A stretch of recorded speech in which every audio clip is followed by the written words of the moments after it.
Sir, what is the real you?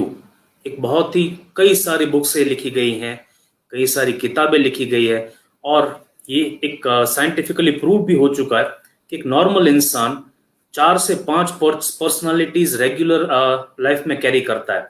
शायद अगर for example business में जाता है तो एक अलग पर्सनालिटी होता है, अपने दोस्तों के साथ होता है तो एक अलग पर्सनालिटी होता है, शायद अपनी वाइफ या अपने हस्बैंड के साथ होते हैं तो एक अलग पर्सनालिटी होते हैं।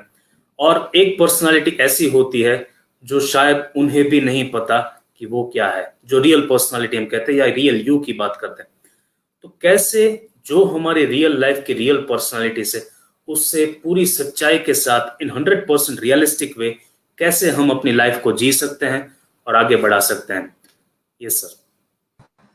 सो yes, thank you so much Dushyant ji. सबसे पहले फॉर अ नाइस इंट्रोडक्शन आप सभी का स्वागत है फ्रेंड्स। जो लोग नए स्टूडेंट जुड़े हैं यूनिवर्सिटी में, जिनके लिए फर्स्ट टाइम होगा ये माइंड को टॉक शो, तो आप सभी का स्वागत है दिल से।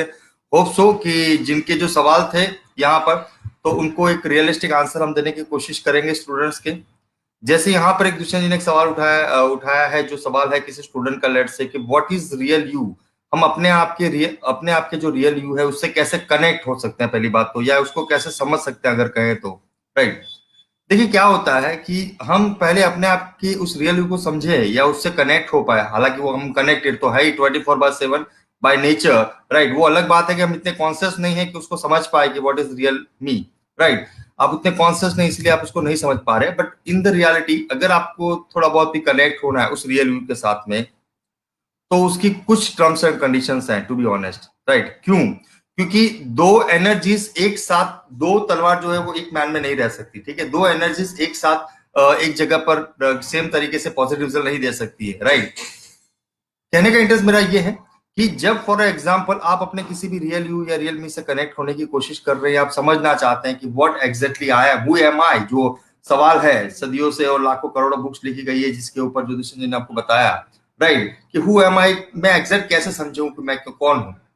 उसका एक सिंपल डेफिनेशन मैं आपको दे देता हूं। देखिए, अगर आपको सबसे पहले समझना है कि आप कौन है या किस तरह से आप अपनी लाइफ को बेहतर बना सकते हैं in terms of every role, जो भी रोल्स आपको दिए गए हैं, as a husband, as a businessman, as a wife, as a student, as a son, as a brother, as a sister, जो भी रोल्स आपको दिए गए उस रोल्स को आप किस तरह से एक रियल यू के फॉर्म में निभाए, ना कि अलग अलग पर्सनालिटी के फॉर्म में। जैसे कि दूसरे ने आपको बताया अभी यहाँ पे कुछ टर्म्स एंड कंडीशन है उसके लिए। क्यों?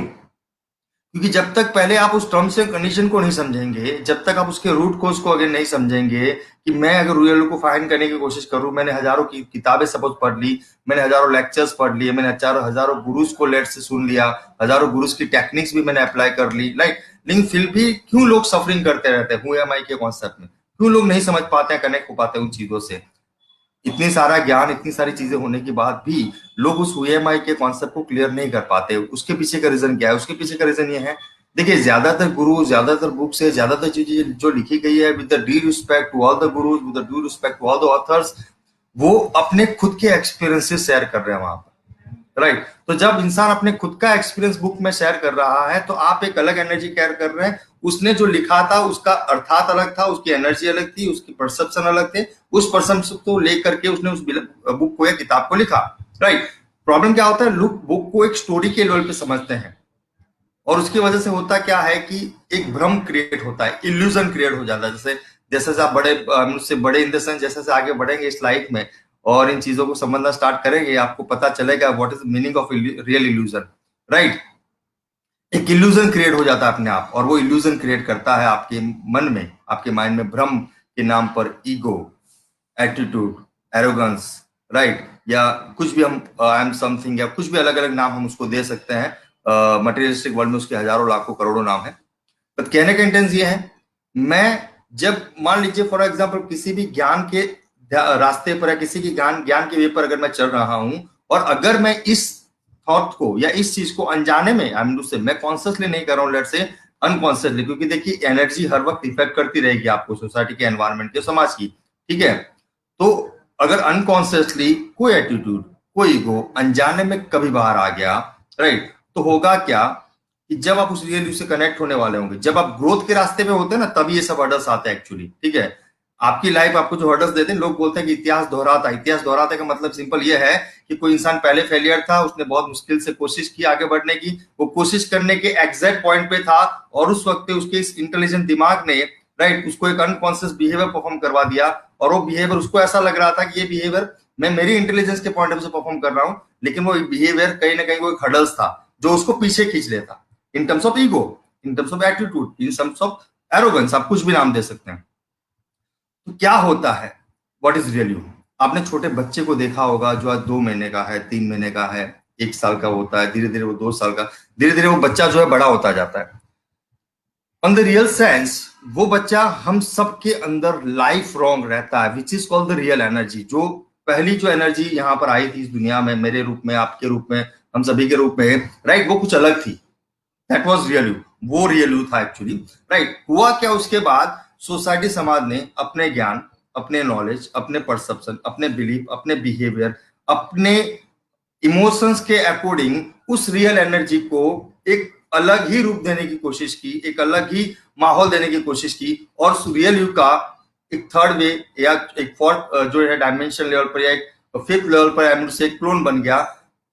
तो वो जो रियल यू है, यानी कि वो जो बच्चे की जो मैं बात कर रहा हूं आपके अंदर, जिसके अंदर ना ही कोई ईगो है, ना ही कोई स्ट्रेस है, ना ही कोई एंग्जाइटी है, जिसके अंदर ना ही कोई तेरा है ना ही कोई मेरा है, जिसके अंदर ना ही तू बड़ा या मैं बड़ा हूं, जिसके अंदर किसी भी तरह का मुझसे इस तरह के इफ्स एंड बट्स या राइट रॉन्ग का कॉन्सेप्ट ही नहीं है, जिसको राइट ब्रेन की थियरी में बोला गया है सबकॉन्शियस माइंड ट्रेनिंग के लेवल पर कुछ, कि हमारा ब्रेन राइट रॉन्ग नहीं समझता। क्यों ऐसा बोला गया है? अगर आप ध्यान से समझेंगे ना, तो राइट रॉन्ग कौन नहीं समझ सकता? राइट रॉन्ग नहीं समझ सकता एक बच्चा जो 2 साल का है, जो 1 साल का है, राइट। एक अगर लॉजिकल ह्यूमन बीइंग के लेवल पर बात करें तो 15-16 साल से ऊपर का जो बंदा है या पर्सन है, वो राइट रॉन्ग समझ पाएगा। क्यों ऐसा बोला गया है कि हमारा जो ब्रेन, यानी कि हमारा जो सबकॉन्शियस माइंड है, अगर आपने इसके रिलेटेड थोड़ी बहुत किताबें पढ़ी हो तो आप इससे कनेक्ट हो पाएंगे, अदरवाइज डीपर हो जाएगी बातें थोड़ी। अगर नहीं समझ में आता है तो पूछ लीजिएगा प्लीज। क्यों ऐसा बोला गया है कि सबकॉन्शियस माइंड या राइट रॉन्ग जो हमारा है, जो हमारा अनकॉन्शियस माइंड है, वो राइट रॉन्ग नहीं समझता? क्यों ऐसा बोला गया? उसके पीछे का सबसे बड़ा रीजन है, वो बच्चा कहीं ना कहीं आपके उस सबकॉन्शियस माइंड के अंदर, आपके उस अनकॉन्शियस इमोशंस बिलीफ के अंदर हमेशा जीवित रहता है, और बारी बारी साल में, 2 साल में, जितनी भी आपकी लाइफ होती है, उस लाइफ के दौरान हमेशा वो रियल यू जो है, वो रियल एनर्जी है, वो रिफ्लेक्ट करती है आपको चेंज दिलाने के लिए। बट लोग घिरे हुए हैं अनकॉन्शियस इल्यूजन कॉन्शियसनेस से, चाहे वो नॉलेज के नाम पे हो, चाहे वो मान सम्मान के नाम पे हो, चाहे वो पैसे के नाम पे हो, चाहे रिलेशन के नाम पे हो, चाहे ईगो एरोगेंस एटीट्यूड के नाम से हो। लोग इल्यूजन से इतने घिरे हुए हैं कि जब वो रियल यू उनको कोई इफेक्ट देता है, वो इतने कॉन्शियस नहीं होते हैं कि उस एनर्जी को, उस रियल यू के मैसेज को या उस थॉट को समझ पाए। कब होती है ऐसी घटनाएं? जब वो रियल यू जो है वो आपको बाहर कोई परफॉर्मेंस देगा या आपको बताएगा I am there for you, मैं यहाँ पर हूं आपकी मदद के लिए। वो कोई भी घटना हो सकती है। वो घटना तब हो सकती है जब आप लाइफ में प्रॉब्लम से घिर पड़े हैं पूरी तरह से, और अचानक से एक उम्मीद की किरण आपको दिख जाती है कहीं पर, और आप उससे कनेक्ट हो जाते हैं, तो आपके इमोशंस बाहर आ जाते हैं, आप रो पड़ते हैं कहीं ना कहीं, राइट। कोई छोटा सा टीवी न्यूज चैनल देखते देखते कोई मूवी में ऐसा कोई सीन आ गया, उससे आप कनेक्ट हो गए उस फ्रीक्वेंसी के साथ में, और उस रियल फ्रीक्वेंसी के साथ आप कनेक्ट हो गए उस इमोशंस के साथ में, और आपका वो जो रियल यू, यानी कि आपका जो वो बच्चा है जो राइट रॉन्ग नहीं समझता, उसको नहीं पता कि मूवी चल रही है, उसको नहीं पता कि एक्स्ट्रा एक्स्ट्रा हीरोइन है, उसको नहीं पता है टीवी सीरियल्स है, तो वो आपका जो रियल यू है, रियल एनर्जी जो है, वो अपना एक बिहेवियर परफॉर्म कर देती है, एक रिफ्लेक्शन देती है, विच इज कॉल्ड इमोशंस। जब हम रो पड़ते हैं कहीं ना कहीं, कई थर्ड पर्सन जिसका हमारे साथ कोई लेना देना नहीं, उसके घर पे मान लीजिए कोई बच्चा भगवान ना करे गुजर गया है, कोई फैमिली मेंबर गुजर गया, उसके भी इमोशंस हमें कंट्रोल, हमसे कहीं ना कहीं कनेक्ट होता है। तो जो इमोशंस है हमारे, वो डायरेक्टली उस रियल यू की एनर्जी के साथ कनेक्ट हो रहे हैं, right. Then what is the real you? The real you is nothing but your pure emotional intelligence. आपकी जो प्योर इमोशनल इंटेलिजेंस है, जो बियॉन्ड ईगो है, बियॉन्ड एटीट्यूड है, बियॉन्ड एरोगेंस है, बियॉन्ड इप्स एंड बट्स है, बियॉन्ड राइट रॉन्ग है, जिसके अंदर हमेशा लर्निंग की भावना चल रही है, राइट, जिसके अंदर हमेशा एक सरेंडर की भावना चल रही है, that is real you, right. क्योंकि जिस दिन कोई बंदा ये बोल रहा है कि मुझे सब कुछ आता है या मैं सब कुछ जानता हूं, राइट, तो वो आपका ईगो शो करेगा, वो आपका एरोगेंस शो करेगा, वो आपका एटीट्यूड शो करेगा, राइट। सदियां निकल जाती हैं, कई बार लोग कोशिश करते हैं इस तरह की चीजों को जज करने की, समझने की, कहने का मतलब, राइट। पर प्रॉब्लम ये है कि उनका मैक्सिमम जो ध्यान होता है ना, वो प्रॉब्लम पे होता है। उसका मैक्सिमम ध्यान जो होता है लोगों का, वो लोगों को इंप्रेस करने पे होता है, उनका जो मैक्सिमम ध्यान जो होता है वो इस चीज पे होता है कि कैसे मैं अपनी बात रखूं, कि कैसे मैं अपने आप को परफॉर्म करूं, कि भाई फॉर एग्जांपल मेरी फैमिली, मेरा फ्रेंड सर्कल, मेरे कलीग, मेरे फ्रेंड्स, मेरे पार्टनर्स जो है या मेरी जो ऑडियंस है उससे मैं स्ट्रांगली कनेक्ट हो पाऊं। और मैं आपको एक चीज बता दूं कि जब आप एक आर्टिफिशियल लेवल पर किसी भी चीज को अनजाने में परफॉर्म करेंगे, आई एम नॉट टॉकिंग से कि इंटेंशनली आप कुछ गलत करना चाहेंगे, लेकिन अनजाने में आर्टिफिशियल लेवल पर आप कुछ चीजों को परफॉर्म करने की कोशिश करेंगे या एक कनेक्ट करने की कोशिश करेंगे उस रियल एनर्जी के साथ में, राइट, तो वो कनेक्ट नहीं हो पाएगी, बिकॉज कि अगला जो है वो आपको परसेप्शन से लेवल पर देखेगा। तो लोगों को इंप्रेस करने की कोशिश मत कीजिएगा लाइफ में कभी भी। बी रियल यू, आपके जो इमोशंस है उसको कंट्रोल में रख करके जिंदगी में आगे बढ़े। आपके इमोशंस को कैसे कंट्रोल में रखें, कैसे जिंदगी में आगे बढ़ना है, उसी के ऊपर तो है हमारी the way of life university पूरी की पूरी, कि कैसे आप अपने लाइफ में एक विनर के लेवल पर जी सकते हैं, अपनी आने वाली जनरेशन को एक विनर वाला एटीट्यूड दे सकते हैं, सभी को समान रख करके, कोई बड़ा ना कोई छोटा, हर एक को एक इक्वल इंपोर्टेंस दे करके कैसे आप जी सकते हैं। That is called your emotional intelligence, जो आपका रियल यू है, जो बारी बारी आपको काफी मैसेज ऑलरेडी दे चुके इतने सालों में। कॉन्शियसनेस की कमी है जो हम बढ़ाएंगे the way of life university में।